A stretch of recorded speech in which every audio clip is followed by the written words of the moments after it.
നമുക്കൊപ്പം അതിഥിയെ എത്തിയിരിക്കുന്നത് ഡിവൈഎഫ്ഐയുടെ സംസ്ഥാന സെക്രട്ടറിയും മട്ടന്നൂർ MLA-യുമായ ശ്രീ വി കെ സനോജാണ്. നമുക്ക് അദ്ദേഹത്തെ സ്നേഹത്തോടെ സ്വാഗതം ചെയ്യാം. Good morning Shri V K Sanoj. സ്വാഗതം. ഹലോ മലയാളത്തിലേക്ക്. Good morning. Good morning good morning Shri V K Sanoj, ഇപ്പം നമ്മൾ സംസാരിച്ചു കൊണ്ടിരിക്കുന്ന വളരെ സങ്കടകരമായ ഒരു കാര്യം എന്ന് വെച്ചാൽ, ഇപ്പം സർക്കാരുകൾ മാറി വരുന്ന സമയത്തൊക്കെ തൊഴിലാളികൾ, അതായത് പല വകുപ്പുകളിലും ഈ സർവീസ് സംഘടനകളുണ്ട്. സംഘടനകളുടെ നേതൃത്വത്തിൽ ഓരോരുത്തർക്കും സ്ഥലം മാറ്റവും കാര്യങ്ങളും ഒക്കെ വരാറുണ്ട്. അതൊരു സ്വാഭാവിക നടപടിക്രമമാണ്. സർക്കാർ മാറി വരുമ്പോൾ എല്ലാ കാലത്തും നമ്മൾ കാണാറുണ്ട്. പക്ഷേ ഇത്തവണ നമ്മൾ പതിവില്ലാത്ത അല്ലെങ്കിൽ നമുക്ക് പരിചിതമല്ലാത്ത പല വാർത്തകളും കേൾക്കുന്നുണ്ട്. പലരും ജോലി ഭാരം കൊണ്ട് ജീവിതം തന്നെ അവസാനിപ്പിക്കുന്ന സാഹചര്യങ്ങൾ ഉണ്ടാകുന്നുണ്ട്. അപ്പം ഈ വിഷയത്തെ ഡിവൈഎഫ്ഐ എങ്ങനെയാണ് നോക്കിക്കാണുന്നത്?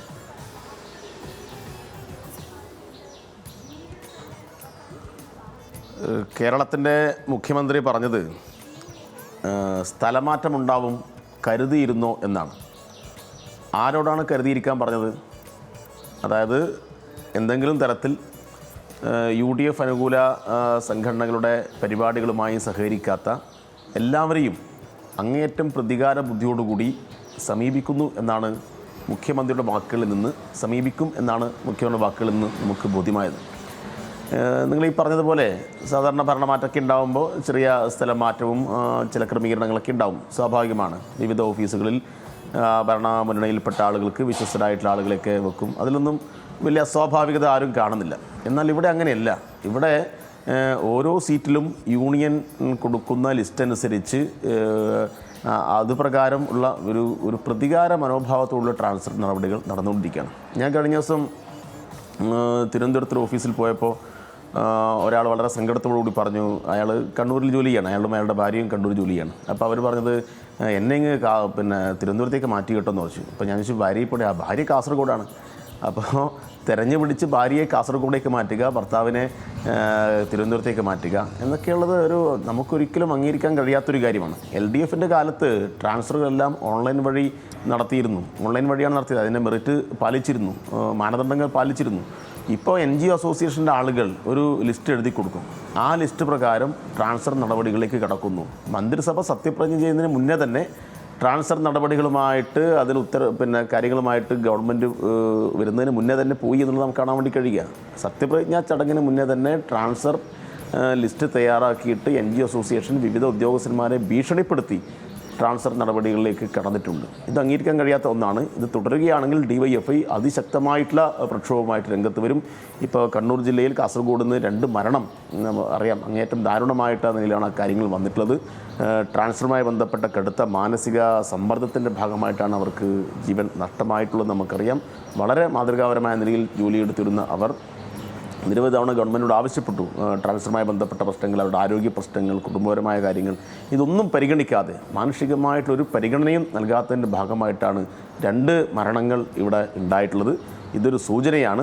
ഈ നിലയിലേക്ക് കാര്യങ്ങൾ പോവുകയാണെങ്കിൽ അതിശക്തമായിട്ട് പ്രക്ഷോഭത്തിന് ഈ നാട് തയ്യാറാണ്. വി കെ സനോജ്, ഇപ്പം ഈ വിഷയങ്ങളിലൊക്കെ സമരത്തിനപ്പുറം ഒരു പരിഹാരമുണ്ടോ എന്നുള്ളതാണ്. ഇപ്പം തൊഴിലാളികളുടെ പ്രശ്നങ്ങളിൽ DYFI പലപ്പോഴും സമര രംഗത്തുണ്ടാകാറുണ്ട്. അതിനെ വളരെ കാര്യമായി തന്നെ പൊതുസമൂഹത്തെ അഡ്രസ്സ് ചെയ്യാറുണ്ട്. പക്ഷേ ഒരു തൊഴിലാളി ആത്മഹത്യ ചെയ്യുന്ന അവസ്ഥയിലേക്ക് കാര്യങ്ങൾ എത്തുമ്പോൾ പ്രതിഷേധത്തിനപ്പുറം ഒരു സ്ഥിരം ഇടപെടൽ സംവിധാനം അത് DYFIക്കുണ്ടോ? തൊഴിലാളിയുടെ പ്രശ്നം ആത്മഹത്യയിലേക്ക് എത്തുന്നതിന് മുൻപ് സംഘടനയ്ക്ക് ഇടപെടാൻ കഴിയുന്നുണ്ട്?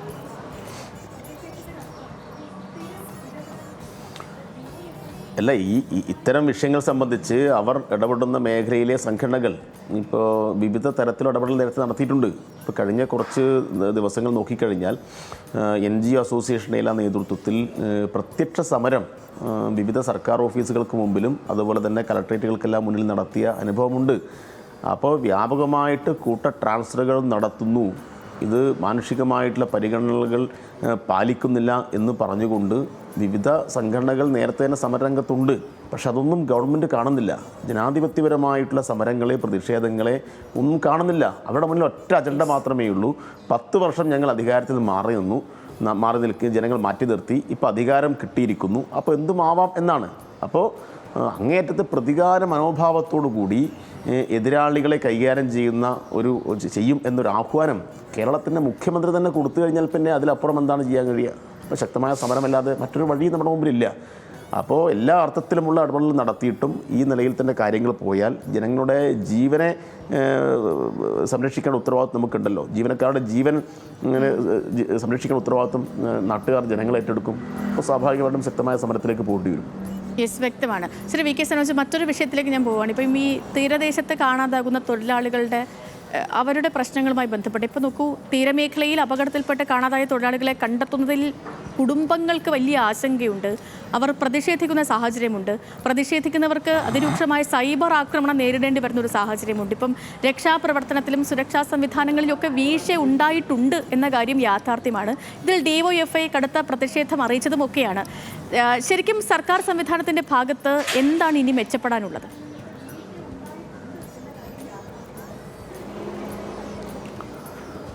അതായത് വലിയ വിസ്മയങ്ങൾ തീർക്കുമെന്ന് പറഞ്ഞിട്ടാണ് ഈ ഗവൺമെൻറ് അധികാരത്തിൽ വന്നത്. പറഞ്ഞ വാഗ്ദാനങ്ങൾ ഒന്നും പാലിക്കുന്നില്ല എന്ന് മാത്രമല്ല, അതിന് നേരെ വിപരീതമായിട്ടുള്ള പ്രവർത്തനങ്ങൾ നടന്നുകൊണ്ടിരിക്കുകയാണ്. അപ്പോൾ ആദ്യം ഇവർ പറഞ്ഞത് PM ശ്രീ ഞങ്ങൾ അധികാരത്തിൽ വന്നാൽ PM ശ്രീ എടുത്ത് ചവറ്റുകുട്ടയിലിടും, ഞങ്ങൾ അധികാരത്തിൽ വന്നാൽ PM ശ്രീ എടുത്ത് അറബിക്കടലിൽ എറിയും എന്നാണ് പറഞ്ഞത്. അങ്ങനെ പറഞ്ഞ് വോട്ട് വാങ്ങി അതുമായി ബന്ധപ്പെട്ട ചില പ്രത്യേക വിഭാഗങ്ങൾക്കിടയിൽ മതപരമായ ധ്രുവീകരണമുണ്ടാക്കി വർഗീയ പ്രചരണം നടത്തി വോട്ട് വാങ്ങി അധികാരത്തിൽ വന്ന ആളുകൾ എത്ര പെട്ടെന്നാണ് ആ വിഷയത്തിൽ യൂട്ടേൺ എടുത്തത്. ഇപ്പോൾ പാർലമെൻറ്റിൽ ഇവരുടെ തന്നെ UDFൻ്റെ ഭാഗമായി നിൽക്കുന്ന മുസ്ലിം ലീഗിൻ്റെ MP അബ്ദുൾ വഹാബിൻ്റെ ചോദ്യത്തിന് കൃത്യമായിട്ട് ഉത്തരം കേന്ദ്രമന്ത്രി കൊടുത്തല്ലോ. അപ്പോഴാണല്ലോ ആളുകൾക്ക് ബോധ്യപ്പെട്ടത്. അത്രയും ദിവസം വരെ ഇവർ പറഞ്ഞ് പ്രചരിപ്പിച്ചത് ഇത് LDF ഒപ്പിട്ടത് കൊണ്ട് ഇതിൽ നിന്ന് പിൻവാങ്ങാൻ കഴിയില്ല എന്നാണ്. എന്നാൽ LDF ഒപ്പിട്ടത് മരവിപ്പിച്ചെന്നും അതുമായി ബന്ധപ്പെട്ട സ്കൂളുകളെ ലിസ്റ്റ് പോലും കൊടുത്തിട്ടില്ല എന്നും ഈ മാസങ്ങൾ മാത്രമേ PM ശ്രീ പദ്ധതിയുടെ കാലാവധിയുള്ളൂ എന്നും നമ്മൾ എത്രയോ തവണ പറഞ്ഞു. ആളുകൾക്ക് അതത്ര വിശ്വാസം വരുന്നില്ല. പ്രത്യേകിച്ച് അവരുടെ സൈബർ അണികളുടെ പ്രചരണത്തിൽ കുറേ ആളുകൾ പെട്ടുപോയി. പക്ഷേ കേന്ദ്രമന്ത്രി പാർലമെൻറ്റിൽ ആധികാരികമായ ഉത്തരം പറഞ്ഞതോടുകൂടി കള്ളി വെളിച്ചത്തായല്ലോ. അപ്പോൾ പറയുന്നതൊന്ന്, പ്രവർത്തിക്കുന്ന മറ്റൊന്ന്. ഇപ്പോൾ വിവിധ വിഭാഗം ആളുകളുടെ ജീവൻ, അത് ഏറ്റവും പ്രധാനപ്പെട്ട മത്സ്യത്തൊഴിലാളികളുടെ മേഖലയാണ്. ആ മത്സ്യത്തൊഴിലാളികളെ കാണാതായി ബന്ധപ്പെട്ട് എത്രമാത്രം നിരുത്തരവാദപരമായ പെരുമാറ്റം ഇവർ നടത്തിയത്. ആവശ്യമായിട്ടുള്ള ഒരു തെരച്ചിൽ പ്രവർത്തനങ്ങൾക്ക് നേതൃത്വം കൊടുത്തോ? പേരിന് ആളുകളെ ബോധ്യപ്പെടുത്താൻ വേണ്ടി ഒരു തെരച്ചിൽ പ്രഹസനം നടത്തിയിട്ട് ഇങ്ങോട്ട് വരികയല്ലേ ചെയ്തത്. യഥാർത്ഥത്തിൽ ഫിഷറീസ് മന്ത്രി സംഭവ സ്ഥലത്ത് അപ്പം തന്നെ ക്യാമ്പ് ചെയ്ത് ആ പ്രവർത്തനത്തിന് നേതൃത്വം കൊടുക്കുന്നതാണ്. ഫിഷറീസ് മന്ത്രി എവിടെയെന്ന ചോദ്യം ഈ കടലിൽ പോയി കാണാതായ അവരുടെ മക്കൾക്ക്, ഭാര്യയ്ക്ക്, കുടുംബത്തിന് ചോദിക്കേണ്ടി വരികയാണ്. അവർ പെരും മഴയത്ത് റോഡിൽ കുത്തിയിരുന്ന് സമരം നടത്തേണ്ടി വരികയാണ്. കേരളത്തിൽ ഇന്നേ വരെ ഇങ്ങനൊരു സംഭവം ഉണ്ടായിട്ടുണ്ടോ? തങ്ങളുടെ പ്രിയപ്പെട്ട അച്ഛനെ, സഹോദരനെ, ഭർത്താവിനെ നിങ്ങൾ തേടി കണ്ടെത്തൂ എന്ന് പറഞ്ഞുകൊണ്ട് കുടുംബത്തിന് എന്തുകൊണ്ട് ഇരിക്കേണ്ടി വരുന്നു? എന്തുകൊണ്ട് അവർക്ക് കാര്യങ്ങൾ ബോധ്യപ്പെടുന്നില്ല എന്ന് പറഞ്ഞാൽ ഇതൊന്നും കാര്യക്ഷമമായി പ്രവർത്തിപ്പിക്കാൻ തയ്യാറില്ല. കാരണം അതിന് നേതൃത്വം കൊടുക്കേണ്ട ആളുകൾ മറ്റ് പല ചടങ്ങുകൾക്കാണ്. ഞങ്ങളപ്പോഴേ പറഞ്ഞു, നിങ്ങൾ തൽക്കാലം ഈ നമ്മുടെ ഈ വലിയ വിരുന്നും സൽക്കാരവും ജ്വല്ലറി ഉദ്ഘാടനവും മറ്റ് കടകളുടെ ഉദ്ഘാടനമൊക്കെ മാറ്റിവെച്ചിട്ട് ഈ ദുരിതാശ്വാസ പ്രവർത്തനങ്ങളിൽ നിങ്ങൾ ക്യാമ്പ് ചെയ്ത് പ്രവർത്തിക്കൂ എന്നാണ് DYFI അന്നേ പറഞ്ഞത്. ഇവിടെ ആളുകൾ മഴയത്തൊലിച്ചു പോകുന്നു, വീട് തകർന്നു പോകുന്നു, വലിയ പ്രളയത്തിലേക്ക് കാര്യങ്ങൾ പോകുന്നു. ചില മണ്ഡലങ്ങൾ, ചില പ്രദേശങ്ങൾ അങ്ങനെ തന്നെ ദിവസങ്ങളോളം വെള്ളത്തിലടിയിലാവുന്നു. മുഖ്യമന്ത്രി എത്ര ദിവസം കഴിഞ്ഞിട്ട് അങ്ങോട്ടൊക്കെ പോകുന്നത്? അപ്പോൾ ഉത്തരവാദിത്തപ്പെട്ട ഒരു മുഖ്യമന്ത്രി ഭരണ സംവിധാനത്തിൻ്റെ ഭാഗമായിട്ട് ഇത്തരം കാര്യങ്ങൾ പ്രവർത്തിപ്പിക്കേണ്ടതിന് പകരം ഞാൻ കലക്ടറെ വിളിച്ച് ചോദിച്ചിരുന്നു, അപ്പോൾ അങ്ങോട്ട് വരണ്ടെന്ന് പറഞ്ഞു, അതുകൊണ്ട് ഞാൻ ജ്വല്ലറി ഉദ്ഘാടനത്തിന് പോയി എന്നൊക്കെയുള്ള മുടന്തൻ ന്യായങ്ങളുമായിട്ട് വരുന്നത് അങ്ങേറ്റം പരിഹാസ്യമാണ്. ഞങ്ങൾ ഇവരുടെ എല്ലാം വീട്ടിൽ പോയി. ഈ മത്സ്യത്തൊഴിലാളികളുടെ വീട്ടിൽ ഞങ്ങൾ കഴിഞ്ഞ ദിവസം പോയിരുന്നു. അപ്പോൾ ജോണിൻ്റെ മകള്, അവൾ ഇവിടെ PhDക്ക് ജോയിൻ ചെയ്ത ഒരു കുട്ടിയാണ് കേരള യൂണിവേഴ്സിറ്റിയിൽ. അവരോടൊക്കെ എത്രമാത്രം മോശമായ ഭാഷയിലാണ് ഈ സൈബർ സംഘങ്ങൾ, പ്രത്യേകിച്ച് ലീഗ് കോൺഗ്രസ് സൈബർ സംഘങ്ങൾ പെരുമാറിയത്. ആ കുട്ടി ആകെ ചോദിച്ചത് എൻ്റെ അച്ഛനെ കണ്ടുപിടിക്കാത്തതിനുള്ള അവരുടെ വേദന പങ്കുവെച്ചതാണ്. പ്രത്യേകിച്ച് അവർക്ക് അങ്ങനെ ഒരു രാഷ്ട്രീയമില്ല. VD സതീശനോടോ ഫിഷറീസ് മന്ത്രിയോടൊന്നും അവർക്ക് യാതൊരു വ്യക്തിപരമായ വെറുപ്പുമില്ല.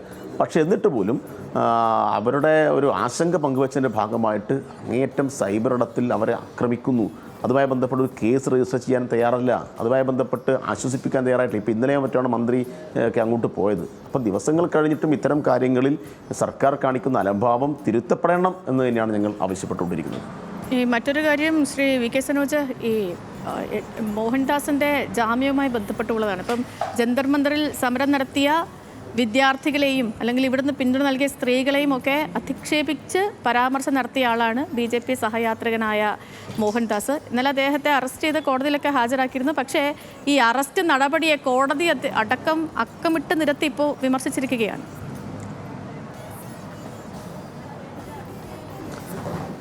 അതായത് ഇന്നലത്തെ കോടതി പരാമർശങ്ങളും ആ കാര്യങ്ങളെല്ലാം നിരീക്ഷിക്കുന്ന ആളുകൾക്ക് ബോധ്യപ്പെടുന്നത് മോഹൻദാസിൻ്റെ അറസ്റ്റ് നടപടികൾ എല്ലാം തീരുമാനിച്ചത് മാരാർജി ഭവനിൽ നിന്നാണെന്നാണ്. കേരളത്തിൻ്റെ ആഭ്യന്തര വകുപ്പാണ് തീരുമാനിച്ചതെങ്കിൽ അല്ലെങ്കിൽ ഇതുമായി ബന്ധപ്പെട്ട് ഇയാളെ പൂട്ടണം എന്ന ഉദ്ദേശത്തോടു കൂടിയാണ് നടപടിക്രമങ്ങൾ പാലിച്ചിരുന്നതെങ്കിൽ ഒരിക്കലും മോഹൻദാസിന് ഇന്നലെ ജാമ്യം കിട്ടുമായിരുന്നില്ല. ഇത് RSSുമായിട്ടുള്ളൊരു ഡീലിൻ്റെ ഭാഗമാണ്. അറസ്റ്റ് ചെയ്തെന്ന് ചോദിച്ചാൽ അറസ്റ്റ് ചെയ്തു, അത്രമാത്രമേ വേണ്ടൂ. ഇയാളെപ്പോലെയുള്ള ഈ മഹാ ആഭാസന്മാരെ, ഇങ്ങനെയുള്ള അശ്ലീല യൂട്യൂബർമാരെ, വർഗീയത പ്രചരിപ്പിക്കുന്ന ഇത്തരം ജീവികളെ ഒരു കാരണവശാലും കേരളത്തിൽ വളരാൻ അനുവദിക്കില്ലെന്ന ധീരമായ പ്രഖ്യാപനം നടത്തേണ്ടതിന് പകരം ഇതിലൊക്കെ ഇത്രയേ ഉള്ളൂ. നിങ്ങൾ ആർക്കെതിരെ പറഞ്ഞാലും ഇതൊക്കെ കോടതിയിൽ പോയി ജാമ്യം എടുത്ത് കൂളായി ഇറങ്ങാൻ പറ്റുന്ന കാര്യമേ ഉള്ളൂ എന്നൊരു സന്ദേശമാണ് ഗവൺമെൻറ് കൊടുത്തുകൊണ്ടിരിക്കുന്നത്. ഇത് ആഭ്യന്തര വകുപ്പിൻ്റെ സമ്പൂർണ്ണ പരാജയമാണ്. കേരളത്തിലെ പോലീസിൻ്റെ ഭാഗത്ത് വന്ന വീഴ്ചയാണ്. ഇതിന് മുഖ്യമന്ത്രിയും ആഭ്യന്തരമന്ത്രിയും കേരളത്തിലെ മതനിരപേക്ഷ സമൂഹത്തോട് മറുപടി പറഞ്ഞേ പറ്റൂ. എത്രമാത്രം ആക്ഷേപമാണ് അദ്ദേഹം ചുരിഞ്ഞത്. സമരത്തിലിറങ്ങിയ പെൺകുട്ടികളെല്ലാം അങ്ങേയറ്റം മോശമായി ചിത്രീകരിച്ചു അല്ലേ? എന്നിട്ട് അവരെ ബലാത്സംഗത്തിന് ഇരയാക്കേണ്ടവരാണ് എന്ന് പറഞ്ഞു. അവരിതെല്ലാം ആഗ്രഹിക്കുന്നവരാണെന്ന് പറഞ്ഞു. അപ്പം അങ്ങേയറ്റം അശ്ലീല ചുവയോടെ വർഗീയ വംശീയ വെറുപ്പിൻ്റെ ഭാഷയിൽ സംസാരിച്ച ഒരാൾക്ക് ഇത്ര കൂളായിട്ട് കേരളത്തിൽ ഇതെല്ലാം പറഞ്ഞ് ഇറങ്ങി നടക്കാം. എത്ര 11ാമത്തെ ദിവസമാണ് അറസ്റ്റ് ചെയ്തത്. 10 ദിവസവും അയാൾക്ക് സുഖമായി വീട്ടിൽ കിടന്നുറങ്ങാൻ പറ്റി. എന്തുകൊണ്ട് മെറ്റയ്ക്ക് ഒരു മെയിൽ അയച്ചിട്ട് അദ്ദേഹത്തിൻ്റെ ആ അശ്ലീല വീഡിയോ, ആ വർഗീയത വമിക്കുന്ന വീഡിയോ സന്ദേശം നീക്കാൻ കേരളത്തിലെ പോലീസ് തയ്യാറായിട്ടില്ല? ഇതിനു മുന്നേ ഇത്തരം സംഭവങ്ങളൊക്കെ ഉണ്ടായ ഘട്ടത്തിൽ DGPയുടെ ഓഫീസിൽ നിന്ന് മെറ്റയ്ക്ക് മെസ്സേജ് അയച്ചിട്ടുണ്ട്, മെയിൽ സന്ദേശം അയച്ചിട്ടുണ്ട്. ആ സന്ദേശത്തിൻ്റെ ഭാഗമായിട്ട് മെറ്റ അത് നീക്കേണ്ടി വന്നിട്ടുണ്ട്. പക്ഷേ ഇദ്ദേഹത്തിൻ്റെ യൂട്യൂബിൽ അദ്ദേഹം പറഞ്ഞിട്ടുള്ള അങ്ങേയറ്റത്തെ വെറുപ്പിൻ്റെ ആ ആശയം അവിടെ തന്നെ നിന്നു. അപ്പോൾ RSSനെ ഭയമാണ്. അതുകൊണ്ട് RSS പറയുന്നതനുസരിച്ച് വന്ദേ മാതരം എത്ര വരി വേണമെങ്കിലും ചൊല്ലാം എന്ന് കേരളത്തിൻ്റെ വിദ്യാഭ്യാസ മന്ത്രി പറയുന്നു, ചീഫ് സെക്രട്ടറി പറയുന്നു, അതിന് ഉത്തരവിടുന്നു. RSS പറയുന്നതനുസരിച്ച് കാര്യങ്ങളെല്ലാം ഇവിടെ നടക്കുന്നു എന്നൊരു തോന്നൽ എല്ലാവർക്കുമുണ്ട്. കഴിഞ്ഞ തെരഞ്ഞെടുപ്പിൽ UDFൻ്റെ വിജയത്തിന് വേണ്ടി പ്രവർത്തിച്ച ഒരു വലിയ വിഭാഗം ആളുകൾ ഞങ്ങൾക്ക് അബദ്ധം പറ്റിപ്പോയി എന്ന് ആത്മാർത്ഥമായി നെഞ്ചത്ത് കൈവച്ചുകൊണ്ട് പറയുന്നു എന്നുള്ളതാണ് നമുക്ക് കാണാൻ വേണ്ടി കഴിയുന്നത്. കഴിഞ്ഞ കുറച്ച് നാളുകളായിട്ട് RSSന് കീഴ്പ്പെട്ട് നടത്തിയിട്ടുള്ള കാര്യങ്ങൾ മാത്രം നോക്കിയാൽ മതി. ചില കാര്യങ്ങളിൽ ശക്തമായ പ്രതിഷേധം ഉയർന്നു വന്നപ്പോൾ യൂട്ടേൺ അടിക്കേണ്ടി വന്നിട്ടുണ്ട്. അമ്പലക്കള്ളന്മാർക്ക് വേണ്ടി വാദിച്ച ഒരു വക്കീലിനെ പിടിച്ചിട്ട് സർക്കാരിൻ്റെ വക്കീലായി നിയമിച്ച അനുഭവം ഉൾപ്പെടെ നമുക്ക് ഉണ്ടായല്ലോ. അപ്പോൾ സർക്കാർ സംവിധാനത്തിൽപ്പെട്ട ആളുകളും ഒക്കെ പറയുന്നത് ഞങ്ങൾ തിരുത്താൻ തയ്യാറായിട്ടുള്ള ആളുകളാണ്, അല്ലാതെ ഇതിൽ ഉറച്ചു നിൽക്കുന്നതല്ല, ഞങ്ങൾ തിരുത്താൻ തയ്യാറായിട്ടുള്ളതാണ്. അതിന് മാധ്യമങ്ങളിട്ട പേരാണ് യൂട്ടേൺ എന്ന് പറഞ്ഞാണ് അതിൽ അവരൊരു പ്രതിരോധം തീർക്കുന്നത്. ശ്രീ VK സനോജ്, ഇപ്പം വന്നൊരു വാർത്തയിൽ കൂടി അങ്ങയുടെ പ്രതികരണം തരണം. കാരണം LPST റാങ്ക് ഹോൾഡേഴ്സ് അവർ അനിശ്ചിതകാല സമരം നടത്തുകയായിരുന്നു സെക്രട്ടറിയുടെ മുന്നിൽ. അവർ ഒരു വേളയിൽ മണ്ണ് വാരി കഴിക്കുന്നത് പോലും നമ്മളെയൊക്കെ ഹൃദയം നടുക്കി ഉലച്ച കാഴ്ചകളാണ്. പക്ഷേ ഇപ്പോൾ അതേ സർക്കാർ ആദ്യമായിട്ട് ആ വിഷയത്തിൽ ഒരു ചർച്ചയ്ക്ക് ക്ഷണിച്ചിട്ടുണ്ട്. ഇന്നിപ്പോൾ രാവിലെ 10:30 ചർച്ച നടക്കുന്നുണ്ട്. അപ്പം ഈ വിഷയത്തിൽ DYFIയുടെ ഒരു പ്രതികരണം എന്താണ്? LPST സമരവുമായി ബന്ധപ്പെട്ട് ഞങ്ങൾ അവർക്ക് പിന്തുണ പ്രഖ്യാപിച്ചിരുന്നു. കഴിഞ്ഞ ദിവസം തുടർച്ചയായി ഞങ്ങൾ ആ സമരപ്പന്തൽ സന്ദർശിക്കുകയും അതുമായി ബന്ധപ്പെട്ട ചില കാര്യങ്ങൾ ഞങ്ങൾ അവരോട് പറഞ്ഞിരുന്നു. അപ്പോൾ അവരുടെ ഒരു പ്രധാനപ്പെട്ട വാദം എന്ന് പറയുന്നത്, നേരത്തെ അവർ സമരം ചെയ്യുന്ന ഘട്ടത്തിൽ പ്രതിപക്ഷ നേതാവായിരുന്ന VD സതീശൻ അവരോട് പറഞ്ഞ ഉറപ്പ്, അവർക്ക് കൊടുത്ത ഉറപ്പ്, ഞങ്ങൾ അധികാരത്തിൽ വന്നാൽ 24 മണിക്കൂറിനകം ഇതൊക്കെ പരിഹരിക്കും എന്നാണ്. അവരുടെ അന്നത്തെ സമരപ്പന്തലിലേക്ക് KC വേണുഗോപാൽ ഒരു വീഡിയോ കോളുമായി വന്നു. KC വേണുഗോപാൽ ആ വീഡിയോ കോൾ സംഭാഷണത്തിൽ അവരോട് പറഞ്ഞത്, അതിൻ്റെയൊക്കെ വീഡിയോ നമ്മുടെ സോഷ്യൽ മീഡിയയിൽ കിടക്കുന്നുണ്ട്. അവർ പറഞ്ഞ് ഇതൊക്കെ നിസ്സാരമായിട്ടുള്ള കാര്യമാണ്, അതൊക്കെ UDF വന്നാൽ പെട്ടെന്ന് പരിഹരിക്കും എന്നാണ് പറഞ്ഞത്. എന്നാൽ UDF വന്നിട്ട് 1 മാസം കഴിഞ്ഞു, 2 മാസം കഴിഞ്ഞു, 3ാമത്തെ മാസമായി അല്ലേ? 24 മണിക്കൂറും 24 ദിവസവും പിന്നെയും ദിവസങ്ങളൊക്കെ കഴിഞ്ഞിട്ടും പ്രശ്നം പരിഹരിക്കുന്നില്ല. അപ്പോൾ അവർ പറയുന്നത് നിങ്ങൾ നേരത്തെ പറഞ്ഞ വാക്ക് പാലിക്കണം എന്നാണ്. അപ്പോൾ വാക്കാണല്ലോ പ്രധാനം എന്നൊക്കെ പറയുന്ന മുഖ്യമന്ത്രി ഈ പാവപ്പെട്ട ഉദ്യോഗാർത്ഥികൾക്ക് കൊടുത്ത വാക്ക് പാലിക്കണം എന്ന് തന്നെയാണ് DYFIയും ആവശ്യപ്പെടുന്നത്. അതുകൊണ്ട് അവരുടെ കൂടെ ഞങ്ങളുണ്ട്.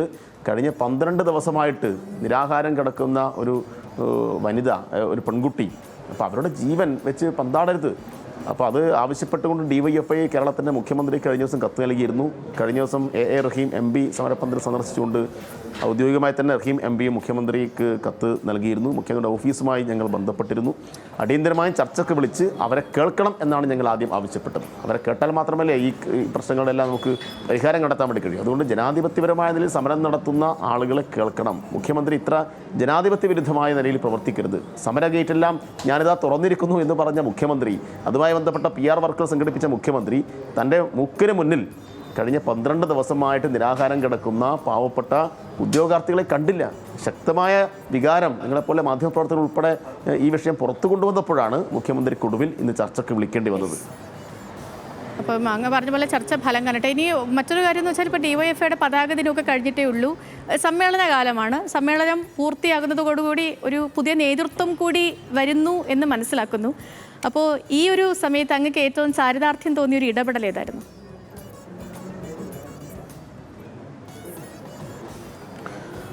തീർച്ചയായിട്ടും DYFIയുടെ 16ാമത് സംസ്ഥാന സമ്മേളനത്തിന് കേരളത്തിൻ്റെ സാംസ്കാരിക തലസ്ഥാനിയായിട്ടുള്ള തൃശ്ശൂർ വേദിയാവുകയാണ്.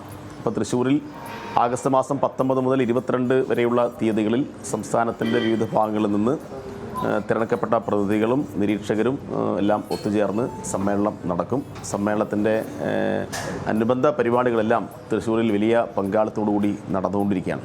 ഈ കഴിഞ്ഞ സമ്മേളന കാലയളവിൽ നിരവധി പ്രവർത്തനങ്ങൾ നമുക്ക് ഏറ്റെടുക്കേണ്ടി വന്നിട്ടുണ്ട്. അത് ഒന്ന് സമര സംഘടനാ പ്രവർത്തനം തന്നെയാണ്, മറ്റൊന്ന് സന്നദ്ധ സേവന മേഖലയിൽ നടത്തിയിട്ടുള്ള പ്രവർത്തനങ്ങൾ, മറ്റൊന്ന് വലിയ പ്രകൃതിക്ഷോഭം ഉൾപ്പെടെ ഉണ്ടായ ഘട്ടത്തിൽ അവിടെയെല്ലാം നടത്തിയിട്ടുള്ള രക്ഷാപ്രവർത്തനവും അതിൻ്റെ അനുബന്ധ പരിപാടികളൊക്കെയാണ്. അപ്പോൾ എല്ലാ നിലയിലും വളരെ മികച്ച നിലയിലുള്ള പ്രവർത്തനങ്ങൾ കഴിഞ്ഞ 4 വർഷത്തിനിടയിൽ സംഘടിപ്പിക്കാൻ കഴിഞ്ഞു എന്ന ആത്മാർത്ഥമായിട്ടുള്ള ചാരിതാർത്ഥ്യം തന്നെയാണ് ഞങ്ങൾക്ക് പങ്കുവെക്കാനുള്ളത്.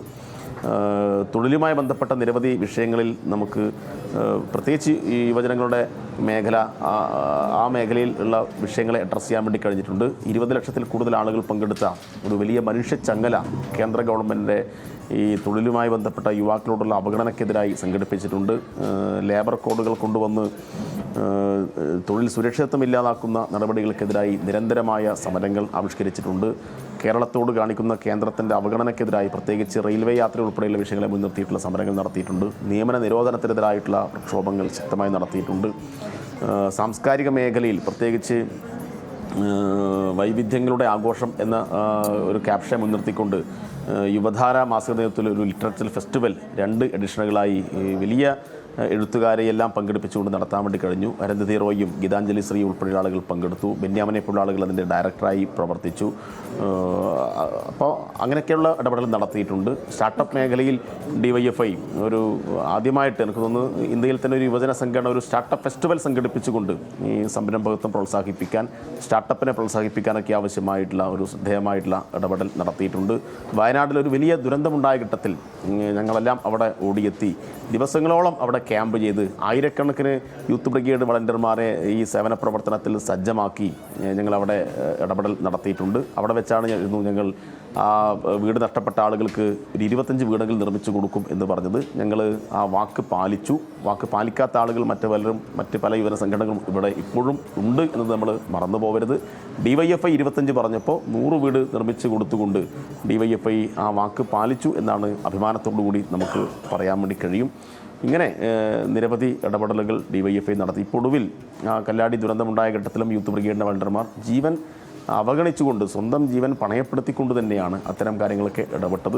ഈ കഴിഞ്ഞ ദിവസങ്ങളുണ്ടായിട്ടുള്ള പ്രളയത്തിൻ്റെയും ഒക്കെ ഭാഗമായിട്ടുള്ള രക്ഷാപ്രവർത്തനമെല്ലാം ഇപ്പോഴും സജീവമായി ആയിരക്കണക്കിന് ആളുകൾ ഭാഗമായിട്ട് DYFIയുടെ പ്രവർത്തകർ അവിടെ ഉള്ളതിൻ്റെയൊക്കെ ദൃശ്യങ്ങളും വാർത്തകളും ഒക്കെ നമ്മൾ കാണുന്നുമുണ്ട്. അപ്പം അങ്ങ് പറഞ്ഞ പോലെ തന്നെ ഇത്രയും നാളത്തെ ഒരു പ്രവർത്തനം അത് അങ്ങേയറ്റം ചാരിതാർത്ഥ്യമുള്ളതാണെന്ന് മനസ്സിലാക്കുന്നു. ഒരു കാര്യം കൂടി ചോദിച്ചാൽ ഞാൻ അവസാനിപ്പിക്കാം. ഇപ്പം അർജുനായങ്കിയൊക്കെ അറസ്റ്റ് ചെയ്തിട്ടുണ്ടല്ലോ. അപ്പം അർജുനായങ്കിയും കണ്ണൂരിലെ DYFIയും നേരത്തെ പരസ്യമായി തന്നെ 2 തട്ടിലായി വിമർശിക്കേണ്ട സാഹചര്യമൊക്കെ വന്നിട്ടുണ്ട്. വർഷങ്ങൾ കഴിഞ്ഞുപോയി. പക്ഷേ ഇപ്പോഴും പാർട്ടിയെ ചാരിയാണ് സമൂഹ മാധ്യമങ്ങളിലുള്ള പ്രതിരോധം. DYFI ഇത് കാണുന്നുണ്ടോ? ഈ വിഷയത്തിലൊരു മറുപടി ഉണ്ടോ ശ്രീ VK സനോജ്? അതായത് ഇത്തരം പ്രചരണങ്ങളെല്ലാം DYFIയെയും പാർട്ടിയുമെല്ലാം ദുർബലപ്പെടുത്താനും ഇവരെല്ലാം ഇതിൻ്റെ ആളുകളാണെന്ന് ബോധ്യപ്പെടുത്താനും വേണ്ടിയാണ്. ആ വിഷയവുമായി ബന്ധപ്പെട്ട് പാർട്ടി വർഷങ്ങൾക്ക് മുന്നേ തന്നെ പാർട്ടി ജില്ലാ സെക്രട്ടറി തന്നെ പരസ്യമായി നിങ്ങളെപ്പോലെയുള്ള മാധ്യമപ്രവർത്തകരെ വിളിച്ച് അതിനകത്ത് നിലപാട് അന്ന് അറിയിച്ചിട്ടുണ്ട്. ഡിവൈഎഫ്ഐയും ഇത്തരം വിഷയങ്ങളോട് എടുക്കുന്ന സമീപനം പരസ്യപ്പെടുത്തിയതും അതുമായി ബന്ധപ്പെട്ട പരസ്യമായ ക്യാമ്പയിനുകളൊക്കെ നടത്തിയതുമാണ്. പിന്നെയും ഇത്തരം കാര്യങ്ങളെല്ലാം ഡിവൈഎഫ്ഐയുടെ ഭാഗമായിട്ട് കൊണ്ടുവരിക, ഡിവൈഎഫ്ഐ ഈ ചർച്ചയിലേക്ക് കൊണ്ടുവരിക എന്നുള്ളത് അതൊരു നല്ല ഉദ്ദേശത്തിലുള്ള ഒന്നേയല്ല. അപ്പോൾ നേരത്തെ പറഞ്ഞ നിലപാട് തന്നെയാണ് ഞങ്ങൾ ഇപ്പോഴും ആവർത്തിക്കുന്നത്. ഇത്തരം സംഘങ്ങളെ പ്രോത്സാഹിപ്പിക്കുന്നവരല്ല ഞങ്ങൾ. ഇത്തരം ആളുകളെ ഒരു തരത്തിലും ഞങ്ങൾ പ്രോത്സാഹിപ്പിക്കാറില്ല. പിന്നെ ഇതുപോലെയുള്ള ധാരാളം സംഭവങ്ങൾ സമൂഹത്തിൽ ഉണ്ടാവുന്നുണ്ട്. ഇപ്പോൾ ചില പ്രത്യേക കാര്യത്തെ പ്രത്യേകം എടുത്ത് വലിയ പബ്ലിസിറ്റി കൊടുക്കുക, എന്നിട്ടത് പാർട്ടിയും ഡിവൈഎഫ്ഐയുമായിട്ട് ബന്ധപ്പെടുത്തുക, അതിനെല്ലാം പിന്നിൽ കൃത്യമായ ഒരു അജണ്ടയുണ്ട്. ആ അജണ്ടയിൽ വീഴാൻ തൽക്കാലം ഞങ്ങൾ ഉദ്ദേശിക്കുന്നില്ല. ഇത്തരം കാര്യങ്ങളോടൊന്നും ഒരു തരത്തിലുള്ള യോജിപ്പുമുള്ള സംഘടനയല്ല. വലതുപക്ഷവൽക്കരണത്തിൻ്റെ ഭാഗമായി നമ്മുടെ സമൂഹത്തിൽ നടന്നുകൊണ്ടിരിക്കുന്ന എല്ലാ തെറ്റായ പ്രവണതകൾക്കെതിരുമായിട്ടും ഡിവൈഎഫ്ഐ ഇന്നലകളിൽ സമരം നടത്തിയിട്ടുണ്ട്, ഇന്ന് സമരം നടത്തുന്നുണ്ട്. നാളെയും ഡിവൈഎഫ്ഐ ശക്തമായ നിലയിൽ ഇത്തരം നിലപാടുമായിട്ട് മുന്നോട്ട് പോവുക തന്നെ ചെയ്യും. യെസ്, നിലപാട് വ്യക്തമാണ് ശ്രീ വി കെ സനോജ്. അപ്പോൾ ഒരുപാട് നന്ദി. ഞങ്ങൾക്കൊപ്പം ജോയിൻ ചെയ്തതിന് അങ്ങേക്ക് നല്ലൊരു ദിവസം കൂടി ആശംസിക്കുകയാണ്.